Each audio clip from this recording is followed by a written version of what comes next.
di ba? Bagong ko na naman. After a while, 2028 na. Di ba? At saka Ronald, pansin mo, biglang bumait si Xi Jinping nung nasa APEC Summit siya. Friendly siya sa US, friendly siya kay Governor Newsom of California. Yung China rin, medyo matalino din sila. They can, kunyari, pa-cute sila bigla out of nowhere. You never know eh. Bakit nila i-push yung envelope sa Taiwan? Magkakaroon ng election sa Taiwan. Isa pa yan, sila Jimmy Lai, exactly. Diba? Bakit nila i-push yung envelope sa US where si Trump might most probably be the next president and they can play with Trump, no? So, konti naman sila, no? Hindi, mga pragmatist din yung Chinese, di ba? Right. Hindi naman yan mga... Tsaka nag-adjust yung mga yan, nag-adjust din sila. They say stuff, they do bullying, but mautak talaga mga Chinese. I have a lot of respect for them. Babalik sila doon sa Xiao and Lai framework that we can outweight you. Yeah. No? We can outweight you. Xiao and Lai, dominant foreign policy since Deng Xiaoping hanggang Hu Jintao. Right. Ba't silang bumalik doon? Exactly. No, again, as I say, if you saw yung meeting ni Xi Jinping and Governor Newsom, nag-exchange pa ng golden Warriors shirt. I mean, he can put on the charm eh. You don't underestimate the Chinese. Matalino talaga mga taong yan. Hindi tayo natutuwa. Nag-usap sila ni Bongbong. Anong pinag-usapan nila? De-escalation. No? Yeah. Natawa nga ako eh. Ano namang i-de-escalate ng Pilipinas? Diba? Hindi naman tayo nag-escalate ever.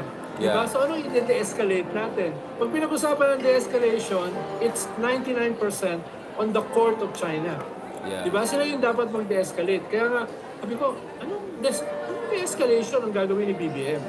Anong de-escalation ang gagawin ng Pilipinas? Diba? So, yun minsan yung double talk eh. Dito sa mga diplomatis. No? Right. Itong mga meetings na ito. No? Thank you very much, Secretary Llamas. I think we discussed this issue very well. No? How the Philippines can maximize its newfound geopolitical relevance. And you and I agree, Aquino was not given his due credit. Hindi siya sineryosa as much as he deserved. But now, it's not about BBM, it's about realizing the Philippines is important. And therefore, we want to make sure na hindi lang tayo Pearl Harbor, we became a new investment hub and we create jobs and opportunities and success. Otherwise, China is gonna come knocking on the door again. See, wala kayong makuha rin sa West. Kami talagang future, we're the inevitable future. So we want to push back against that. Thank you very much again, Secretary Llamas. Anytime. Okay. Alright, let's do this. Ito yung important episode talaga. Ito yung highlight natin. Obviously, we were talking the previous episodes about how our allies and partners can help the Philippines and that behind the scenes perhaps they're pressuring Marcos Jr. to adopt a more humane or human rights friendly approach. And that's why I won't be surprised that Senator Delima's that positive turn in events for Senator Delima perhaps may have a thing or two to do. I mean, just look at the congratulatory almost tweets from ambassadors of US and other countries. So clearly invested sila sa issue na yan, no? I mean, what is your read on that aspect? Well, itong kay Laila de Lima was long delayed. A month before the elections, kung halos sigurado na mananalo si BBM, in-interview ko ni Patrick Paes sa 1PH. Right. Sabi ko, ito yung isang low-hanging fruit na pwedeng gawin ni President-elect Bongbong Marcos dahil hindi kinakailangan ng legislation, hindi kinakailangan ng major agreements, no? It's not a huge effort. Pero magbabago yung kanyang image, no? Within the country, but most importantly outside the country. Kung papalayain niya or papayagan niya mag-bail si Laila de Lima, lalo na yung evidence naman ay masyadong manipis. At hindi naman niya kaaway si Laila de Lima. So, inulit ko yan last year, several times, no? Nangyari na binigyan nila ng lifeline si Laila last year. Sabi nila, oh, Laila, sabihin mo lang na meron kang serious illness, no? Ikaw ay papalabasan namin sa preso, hospital arrest, and even house arrest. It's almost bail. Ang sabi ni Laila, ibig sabihin magsisinungaling ako? Ibig sabihin, sasabihin ko na may ganitong klaseng karamdaman para wala. Hindi ko gagawin yan. I will just stay here. No? Kahit most of the time, solitary confinement ako. No? Early this year, nangyari uli yan. Binigyan nila ng lifeline si Laila na gamitin yung habeas corpus, humanitarian grounds na ginamit ni Gigi Reyes, Chief of Staff ni ex-Senate President Enrile na, na, na, na nakakulong for almost 10 years, di ba? Sabi nila, teka, iyan ay ginagamit yung judicial procedures niya are basically yung mga may hina ang kaso, kaya ini-invoke yung humanitarian grounds. Ang tingin ko sa kaso ko ay malakas, no? Ito ay isang lifeline na ino-offer ng gobyerno ng Secretary of Justice para gamitin ko. Pero ang gusto ko, gumawa kayo ng judgment doon sa merits of the case. Yun ang naging debate nung kaya nagalit si Secretary Remulla. Right. In-emphasize nila, judge me on the merits of my case. Kaya tumagal pa siya ng maraming buwan. Pwede nga ma-avail yun eh. Right. Diba? Kaya ang sinasabi lang natin, no, maraming pangyayari na pwede sanang naiwasan, pwedeng napaaga, no? Na both positive for Laila and for the government. Diba? Pero maraming considerations nun eh. Tingin ko yung unsaid. Magagalit ba si Digong? Diba? Lalo na in the past year, hindi pa naman ganun ka full-blown yung away. Ngayon, full-blown eh. No? Kaya they're willing to bend backwards. Hindi nila didiinan yung korte. Hindi nila didiinan yung judge. Unlike nung previous government. No? And in a way, to make a long story short, nakapag-bail sila ilan. No? Pero using the merits of the case, dapat earlier pa yan eh. Yeah. Diba? Dapat earlier pa yan. No? Hindi naman nagmamakaawa si Laila eh. Hindi naman siya nagmamalimos eh. Hindi naman siya humihingi ng humanitarian sinasabi lang niya, this is my case.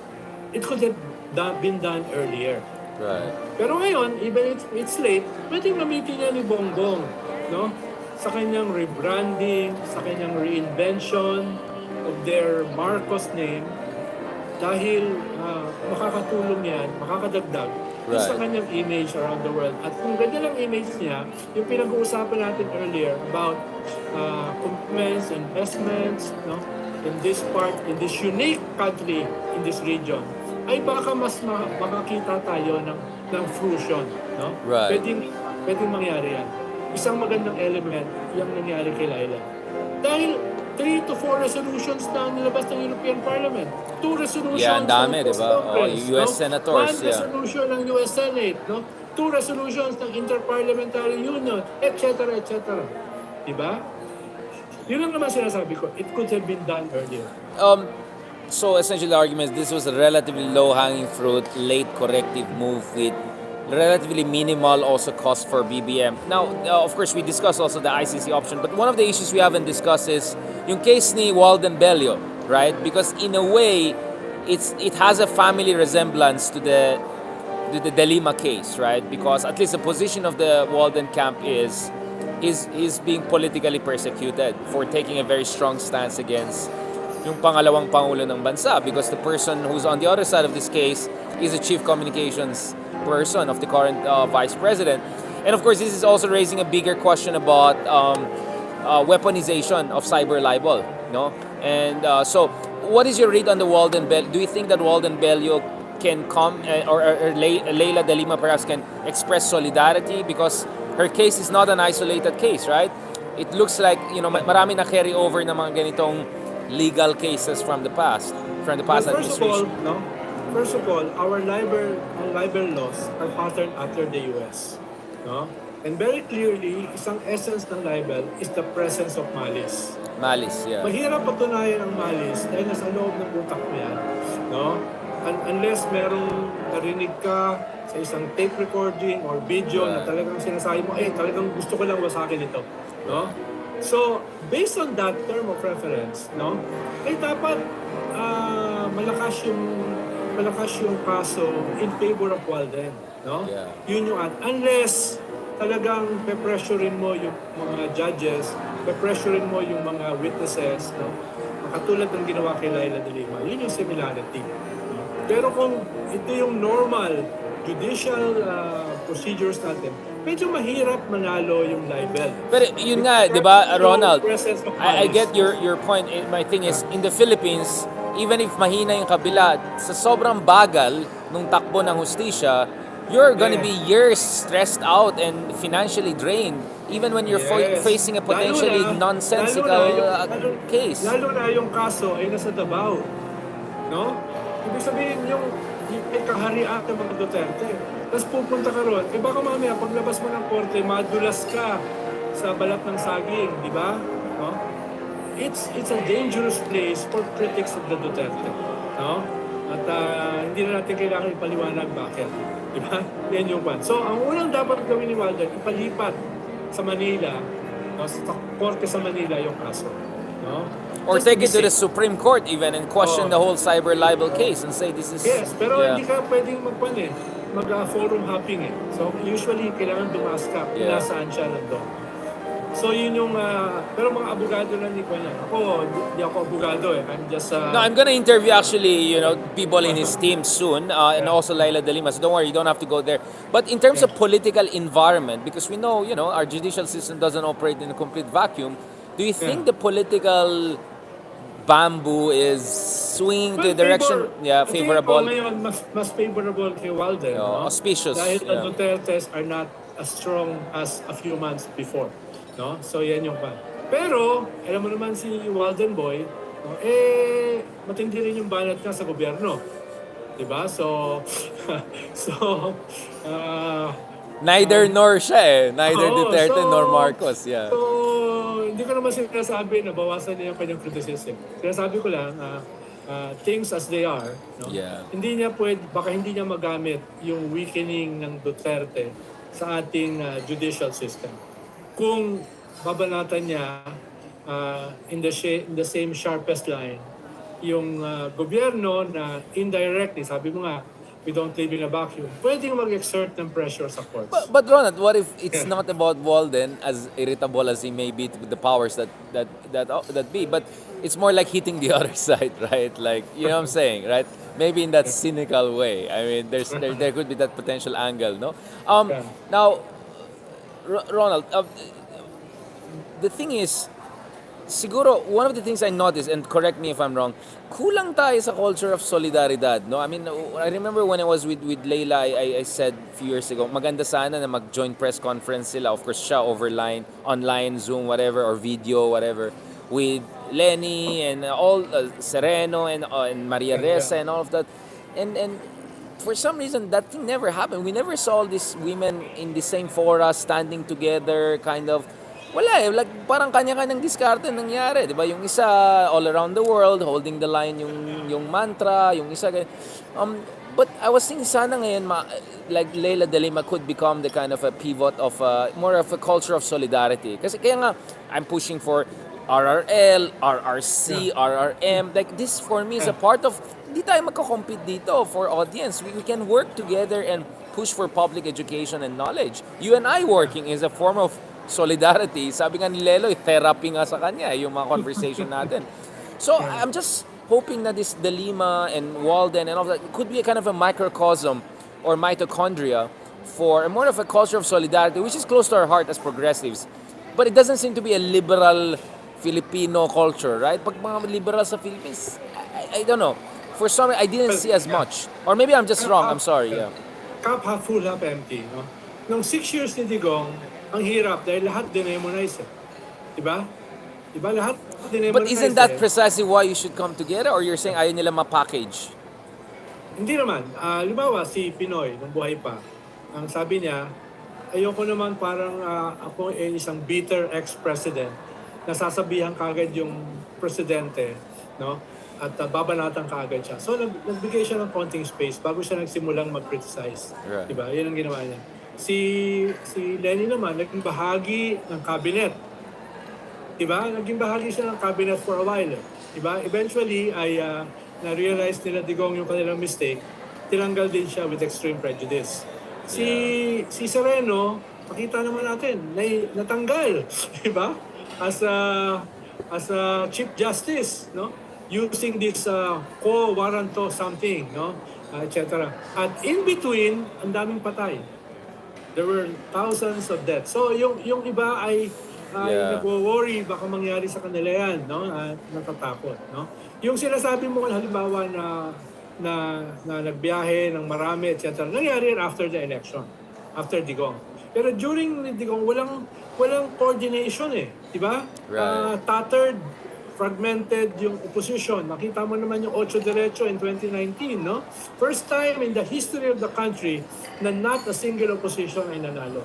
So makikita mo yung yung hindi lamang yung offensive ng gobyerno, yung demonization, yung fear, sowing of fear. Nakita mo rin yung epekto nito sa opposition, no? They were practically decimated.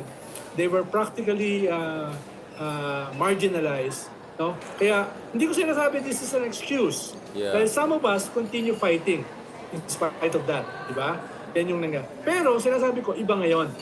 No? Whether you like it or not, there's more space, no? Yeah. There's more freedom of the media. There's more, no? Kaya nga, ang dami nagtsatsaga sa akin ngayon. Dati walang magtsatsaga sa akin noong panahon ni Digong eh. Ngayon, nagtsatsaga na, no? From morning show to Mayroon, nagpaparinig ka na. no? Oo, dami nagtsatsaga. Pero noong panahon ni Digong, baka magdalawang isip yung mga media, di ba? Well, I can tell you a lot. I was in the media. It was so hard when I started bashing na Duterte kasi di ko na kaya. I paid the price in terms of my career. That's why I'm not, anchor or something like that. Although I didn't need it. I mean, I had my own shtick abroad. But my point is... ako nasama ako sa dalawang Matrix. Kaya nga, ba't ako hindi sinama? I feel insulted. At least kasama ko si Jollibee, no? Kasama ko si Heidelin, no? Di ba? Kasama ko si Gretchen. Gretchen. No? Bakit di ako sinama? It's a stupid matrix. Yeah. No? Pero ibig sabihin, ganun yung pananakot, di ba? Ganun yung pananakot nila. Pero NPA daw, and then the yellow opposition, and then the military, no? All plotting to oust the government. Tapos nakasama pa ako ron, no? As one of the major players, di ba? So, walang lalapit sa akin ng media. Walang lalapit sa akin na pan dahil baka madamay sila eh. Diba? Ngayon, iba. No? Ironically, under a Marcos presidency. Di ba? So, nangyayari ngayon yan. No? So, ngayon, mas iba. Kaya yung sinasabi mo, yun ang proposal ko. A national Thanksgiving tour. No? Ni Laila, ni Risa. Right. Once in a while, kahit si Lenny. No? Tatlong Maria. Di ba? Key cities. No? Key cities. Punta sila. Listening tour. Ano bang problema Parang nyo? RRL sila, mag-RRC. Ano bang problema nyo? Ganyan. Ano bang kailangan gawin? Et cetera, no? Et cetera. So, in between... I think town hall meeting ang tawag dyan. Town hall style, yeah. And you build a machinery, no? Correct. Guys like me, kami yung maglulupa. No? Kami yung maglulupa. No? Correct. So, after 1 or 2 years, then you have the semblance of a new opposition or the semblance of a new movement, no, not necessarily opposition, which partly harm the rise of the pink wave, but also recruiting new energies from those discontented, no, discontented with the unity. Yeah. Diba? So, yan yung mga possibilities. Hindi ko sinabi na yan ang mangyayari dahil I'm just a bit player like We're you. just looking at scenarios here. Diba? My goodness. Yan yung Nakakatakot to. mga- I was just thinking about it and you mentioned it. Speaking of Uniteam and Unity, no? So, remember what I said. Like, I know people are taking out their popcorns, but at the end of the day, BBM doesn't want a complete break with Duterte's because, it's still within his interest to keep things on an even keel to a certain degree. So recently, President Marcos Jr. said na pagbalik niya from America na he doesn't want mag-prosper itong impeachment complaint laban kay Sara Duterte. Is that a white flag or is that a damage control or is that a deceptive front, a cover? What's going on here? Well, we can take it as face value na yung sinasabi nila ay totoo. Ang problema lang, Richard, ang hirap siya i-take at face value knowing what happened this past year. Diba? Pambalus laws, confidential intelligence fund, no, tax boycott, destabilization, no, deputy speaker ousted, etc. So, yes, we can take it at face value, pero medyo mahirap because of what happened, no, this past year, this past months, no.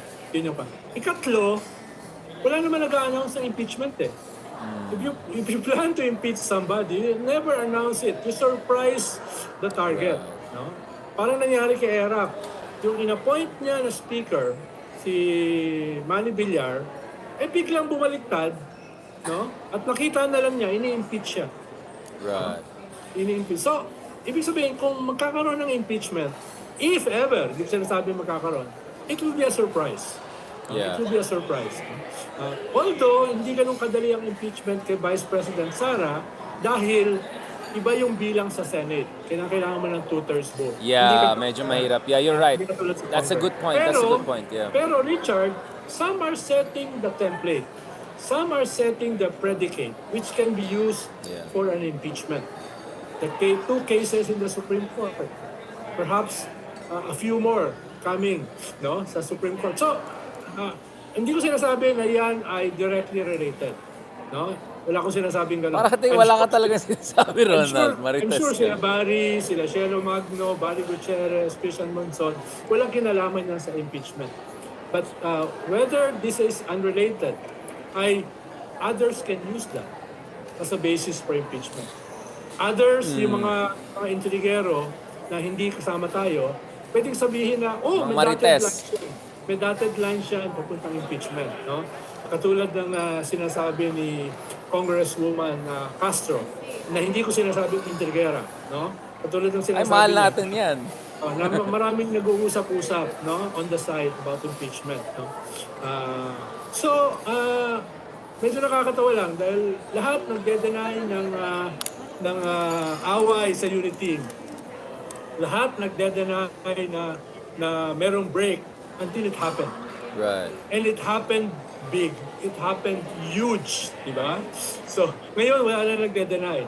Ay, meron pa pala. Sasabi pala sila na, wala namang away, wala namang destab, wala namang coup, wala namang... So, wala namang palang problema eh. No? Malulugi yung mga shows katulad mo, Richard. Dahil Naku, gagawa tayo ng marites natin. Wala naman pala eh. No? Wala naman pala. So, yan yung nakakatawa. Well, I mean, Ronald, speaking of wala naman pala, PDP Laban of Digong is bleeding even more members, no? So, base sa latest report, yung PDP Laban Duterte has lost more congressmen to House Speaker Romualdez's Lakas CMD. So, a press release from Speaker's office identified former PDP Laban lawmakers, Representative Rosemary Panotes from Camarines Norte, Dale B. Corvera from Agusan del Norte, Mary Mitz Kahayon Uy from Caloocan, and all of them now taking oath with CMD. So my point is, it looks like a sinking boat to me. And if you're in the Duterte camp, parang better strike now before the whole ship sinks, right? I mean, is that a possibility that they might try to strike before? Kasi slow motion asphyxiation yun di ba? So hindi lang yan, Richard, no? Hindi lang yung pag-hemorrhage nila, rats jumping ship. Hindi ko sinasabi na rats sila. It's a metaphor. It's a metaphor. Yeah. Wala akong sinasabi na sila ay baka makontempt ka sa dirty, Congress. rotten rats. So wala akong sinasabing gano'n, no? Si Digong may nasabi, rotten. Carrying diseases, jumping to a new party, bringing the diseases with them. So wala akong sinasabing gano'n. To be clear. Pero, no, yung window nila ay lumiliit because the possibility of the ICC being permitted to enter is just a matter of months. Right. So if they want to move, no, they have to move fast. Right. No? Dahil pag nandun na sila sa Den Haag, hindi sila makakakilog. Yeah. Unless mag-migrate sila sa China. Assuming tatanggapin pa sila ng China. So let's end on this note. Thank you so much. Katulad ng sinabi ko a few months earlier, I still expect BBM and SAR to have their holidays, mga twinny, mga ganun, nagtitwinning. Hindi ko alam si Paolo Soriano pa rin na mag-creative sa kanila. But I'm sure that BBM will put some... Nakita mo yung video? Hindi, anong video yan? Nung pagdating, papadala ko sa'yo, nakita mo yung video nung pagdating ni BBM, no? From Hawaii? Cabinet Secretary, no? Talagang nagsalubong si Vice President Sara at si Speaker Martin. Talagang walang pansinan. Malayo. I saw the picture. I saw the picture, yeah. Except each other, no? So alam na this. Alam na Pwede this. walang ibig sabihin niya. Katulad na sabi, wala naman palang away eh. Wala naman palang away, no? Yan ay just mga imagination lang ng mga malicious isip katulad ng RR, no? De, yung isang R lang, hindi yung isang R. So, On that note, So, thank you so much, Secretary Llamas. Papahinga na kita. Alam ko, busy ka. Let's try to catch up with RRL on RRM soon next time. But in the meantime, magpahinga ka. Mabuhay ka. Thank you so much, Secretary Llamas. And yeah, kausapin mo rin si Cristiano para yung Cristiano Ronaldo magsama sa atin para mag-full blast na tayo soon. Thank you so much, Secretary Llamas. aalis na ako. Kayong dalawa na lang. Ay nako, drama. Hindi na ako makakapagsalita niyan pagka nandun kayong dalawa. Drama. Hindi, ang gagawin natin, si Christian na yung host. Ano lang ako, wallflower. Hindi, si Christian na host. Ano lang, makulit lang tayo dyan. Thank you so much, Bossing. Talk to you soon. God bless. Anytime. Salamat. Thank you, Bossing.